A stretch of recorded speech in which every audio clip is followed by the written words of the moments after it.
بھارتی فضائیہ کی جانب سے پاکستان کے خلاف رات کی تاریکی میں کیا جانے والا فضائی حملہ پاک فضائیہ کے بر وقت مؤثر اور منہ توڑ کارروائی کے نتیجے میں مکمل طور پر ناکام بنا دیا گیا۔ افواج پاکستان نے دشمن کے عزائم کو نہ صرف خاک میں ملایا بلکہ یہ ایک بار پھر ثابت کر دیا کہ وطن عزیز کا دفاع ناقابل تسخیر ہے۔ بھارتی فضائیہ نے جدید ترین ڈرونز اور لڑاکا طیاروں کے ذریعے پاکستانی فضائی حدود کی خلاف ورزی کی، مگر پاک فضائیہ نے نہایت پیشہ ورانہ مہارت سے نہ صرف دشمن کی پیش قدمی کو روکا بلکہ شدید نقصان بھی پہنچایا۔ 5 بھارتی لڑاکا طیارے تباہ کر دیے گئے، جن میں 3 رافیل شامل ہیں۔ دشمن کے 2 بریگیڈ ہیڈ کوارٹرز مکمل طور پر تباہ کیے گئے۔ اب تک 54 بھارتی فوجیوں کی ہلاکت کی تصدیق ہو چکی ہے۔ 25 جدید ڈرونز کو تباہ یا ناکارہ بنا دیا گیا، جن میں سے بعض انتہائی جدید اسٹیلتھ ٹیکنالوجی سے لیس تھے۔ باوثوق ذرائع کا کہنا ہے کہ بھارتی حکام تباہ شدہ طیارے کا ملبہ اور مارے گئے پائلٹس کی لاشیں چھپانے کی کوشش کر رہے ہیں۔ کئی بھارتی پائلٹس پاک فضائیہ کے خوف سے پرواز کرنے سے گریزاں ہیں۔ بھارتی میڈیا اخلاقی دیوالیہ پن کا مظاہرہ کرتے ہوئے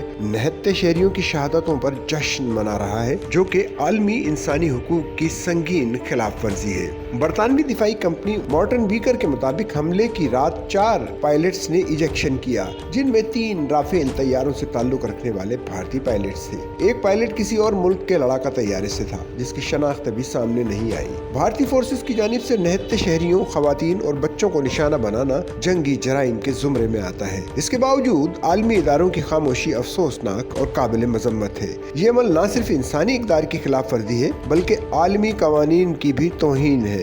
سچل نیوز نیٹ ورک کی ویڈیوز میں خوش آمدید۔ ناظرین، ویڈیو سے متعلق اپنی قیمتی رائے کا اظہار کمنٹ باکس میں ضرور کریں اور چینل کو سبسکرائب کریں۔